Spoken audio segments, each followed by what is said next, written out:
हे मसीह का प्यारा वचन, ये है वचन प्यारा। परमेश्वर के धन्य नाम की महिमा हो। प्रभात मनन के सत्र 1847 में आप सभी का बहुत ही विनम्रता के साथ स्वागत करता हूँ। आइए आज को मनन के लिए हम पढ़ते हैं इब्रानी अध्याय 4 पद 15 और 16। क्योंकि हमारा ऐसा महायाजक नहीं जो हमारी निर्बलताओं में हमारे साथ दुखी न हो सके, वरन ये सब बातों में हमारे समान परखा तो गया तो भी निष्पाप निकला। इसलिए आओ हम अनुग्रह के सिंहासन के निकट हियाव बांध कर चले कि हम पर दया हो और वह अनुग्रह पाए जो आवश्यकता के समय हमारी सहायता करे। हम कल के मनन में इस्राएल के महायाजक की जिम्मेदारियों के बारे में संक्षेप में देखे थे और ये भी देखे थे कि हम मसीही यीशु मसीह के द्वारा जो हमारा महायाजक है, कैसे परमेश्वर की उपस्थिति में पहुंचकर उनकी आराधना करने का स्वतंत्रता प्राप्त किए। इस्राएल के महायाजक की एक महत्वपूर्ण जिम्मेदारी यह थी कि वह अपने लोगों के अर्थात इस्राएल के और परमेश्वर के बीच में बिचवाई की सेवा करे।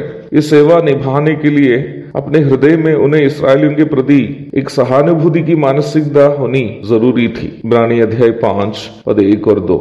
इस्राएल के महायाजक को उस प्रकार की मानसिकता होनी इसलिए भी जरूरी थी क्योंकि वह स्वयं भी पाप से प्रदूषित शरीर में वास करने वाला एक मनुष्य था। हम इस बात का मनन कर चुके हैं कि कलीसिया इस्राएल का भाग नहीं होने के कारण हम इस्राएल के महायाजक के अधीन नहीं हैं। हमारा महायाजक प्रभु यीशु मसीह है जो मलिकिसिदेक के क्रम में महायाजक है, न कि हारून के क्रम से। प्रारंभ में पढ़े गए पदों में लेखक कह रहा है कि हमें भी चाहिए कि अपना महायाजक यीशु मसीह के पास हियाव बांधकर जाना।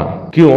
ताकि हम उस विश्राम को पाए जो परमेश्वर हमारे लिए प्रतिज्ञा की। हम इस बात को पूर्व के मननों में देख चुके हैं कि परमेश्वर के द्वारा वर्तमान संसार में हम मसीही विश्वासियों को अनुभव करने के लिए जो विश्राम की प्रतिज्ञा की है, पाने हेतु हमें परमेश्वर के साथ एक व्यक्तिगत संबंध में जीना जरूरी है। परमेश्वर के साथ नियमित संगति में जीने के लिए हमें अपने शरीर को प्रभावित करने वाले सभी शारीरिक अभिलाषाओं तथा संसार के पापों से अलग होकर जीना है। यद्यपि हम विश्वासी उन आकर्षणों एवं पापों से अलग होकर जीना चाहते तो है, पर हमारा शरीर पाप से प्रदूषित होने के कारण कई एक बार जिस पवित्रता के जीवन प्रभु के साथ नियमित संगति में रहते हुए हम बिताना चाहते हैं, निर्वाह करने में हम विफल हो जाते हैं। रोमी अध्याय 7 पद 19 और 20 भी इस संदर्भ में पढ़िएगा। कहने का तात्पर्य यह है कि हमारी चाहत के बावजूद भी हम पाप में गिर जाते हैं, जिससे हमारा संबंध प्रभु से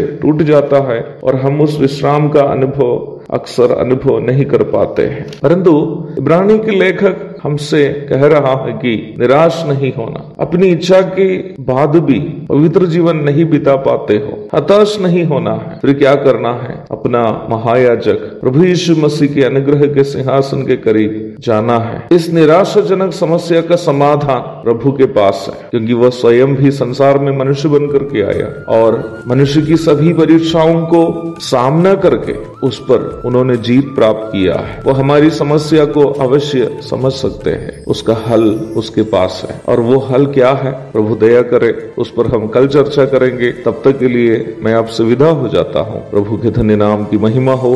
आमीन।